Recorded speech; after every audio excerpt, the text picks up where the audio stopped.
বিবাহিত জীবন মানে স্বামী আর স্ত্রীর কুচকাওয়াজ, ছোট ছোট সামান্য সামান্য ব্যাপারে মনোমালিন্য, একে অপরকে বুঝতে না পারা, এটাই হচ্ছে বিবাহিত জীবন। এবং এই নিয়ে যারা থাকে তারা গুছিয়ে নিতে পারে আস্তে আস্তে, কিন্তু যারা মেনে নিতে পারে না তারা তখন সিদ্ধান্ত নেয় ডিভোর্সের। এইরকম একটি ঘটনা আপনাদের সামনে বলছি। স্ত্রী তার স্বামীকে বলছে, মেয়েকে সাথে রাখতে চাইলে তুমি রাখতে পারো, আমি তোমাকে ডিভোর্স দিচ্ছি। এই তো ছোট কাজ, কাজ সামলিয়ে আমাকে তো আমার মেয়েকে দেখাশোনা করা খুব মুশকিল হয়ে যাবে। ঠিকই তো, ভুলে গিয়েছিলাম, বউ বাচ্চাকে সময় দেওয়ার মতো যোগ্যতা কোনোটাই তোমার নেই, এটা আমি জানি। তোমার বউকেও তুমি যেরকম সময় দিতে পারো না, বাচ্চাকেও তুমি তোমার সময় দিতে পারো না, কিন্তু বাচ্চাকে তোমার কাছে রেখে আমি চলে যাব। তাই বিদায় মুহূর্তে আমি চাই না কোনো ঝামেলা হোক, তুমি চোখের সামনে থেকে চলে যাও, বাইরে গাড়ি রাখা আছে, আমি চলে যাচ্ছি। তাই নাকি? বাইরে গাড়ি রাখা আছে, ঠিক আছে, আমি ড্রাইভারকে বলে দিচ্ছি, তুমি যদি বাচ্চাটাকে রেখে যেতে চাও যাও, ঠিক আছে।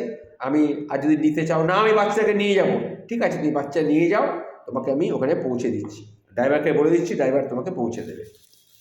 এই অবধি ঠিক ছিল। তারপরে কি হলো না, মেয়ের ব্যবস্থা সে নিজেই করে নেবে তার স্ত্রী, এইরকমই একটা সিদ্ধান্ত নেওয়া হলো। দুজনে আলাদা হয়ে গেল, ডিভোর্স হলো না, কিন্তু দুজনে আলাদা হয়ে গেল। 2-3 সপ্তাহ পর মাঝে মাঝে স্বামী তার শ্বশুরবাড়িতে যায়। কী উদ্দেশ্যে না, তার মেয়েকে দেখার জন্যে, মেয়েকে একটু আদর করার জন্যে, মেয়ে কেমন আছে সেটা জানার জন্যে। এইভাবেই দিন যায়। বাড়িটা বড্ড স্বামীর ফাঁকা ফাঁকা লাগে। স্বামীর মনে তখন একটাই দুঃখ, স্ত্রী কেন একবার সব অভিমান ভেঙে তার কাছে চলে আসছে না, এত জেদ কিসের। এইভাবে আরও কিছুদিন কেটে গেল। প্রায় 3 মাস পর স্বামীর মানসিক অবস্থা ভীষণ অসহায় লাগছিল, সবসময় সে একাকিত্ব অনুভব করছিল। তখন সে অভিমান ভেঙে আর স্ত্রী আর সন্তানকে নিয়ে সংসার করবার ইচ্ছে তার মধ্যে প্রবল হয়ে জাগ্রত হলো। কিন্তু সে অভিমান তো ভাঙানো যাচ্ছে না কিছুতেই। একদিন একটা বৃষ্টির রাতে স্বামী শ্বশুরবাড়িতে উপস্থিত। মেয়ের সাথে অনেকক্ষণ তার গল্প হলো, ভূতের গল্প শোনালো, তারপর টুকটাক খাওয়া দাওয়া হলো। মেয়ের জন্য কিছু কিনে নিয়ে গেছিলো, সেগুলো খেলো দুজনে মিলে, বাবা আর মেয়ে মিলে। তারপরে বৃষ্টি আর থামছে না।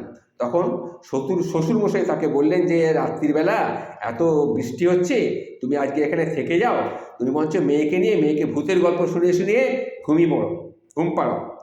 তা সেই স্বামী তখন রাজি হয়ে গেল এবং মেয়েকে জড়িয়ে নিয়ে সে বাবার সাথে, মেয়েও বললাম আমি বাবার সাথে ঘুমবো। শ্বশুর বলল, বৃষ্টি হচ্ছে, আজকে রাতটা থাকো। তা সে থেকে গেল। মেয়ে ঘুমিয়ে গেছে।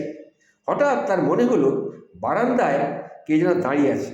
উঁকি মেরে দেখলো তার স্ত্রী বারান্দায় দাঁড়িয়ে আছে। তখন তার স্বামী আস্তে আস্তে উঠে গিয়ে তার পেছনে দাঁড়ালো, অভিমান ভেঙে বলল, দেখো, সব কিছুকে আবার ঠিক করে নেওয়া যায় না। স্ত্রী তখনও কিছু বলছে না। তখন তার স্বামী আরও বলল, দেখো, এখন থেকে আমি নিজেকে সামলাবো, আমি তোমাকে বোঝার চেষ্টা করব, অকারণে রাগ করব না।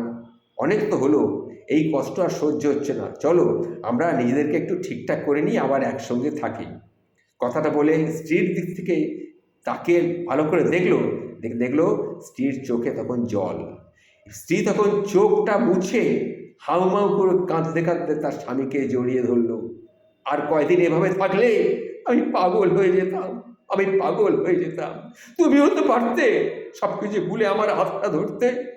ও, তোমার এত জেদ, তুমি তো জানোই আমার জেদ বেশি, তাও তাও তুমি, কিন্তু এই জেদি মেয়েটাকে তো তোমাকেই সামলাতে হবে।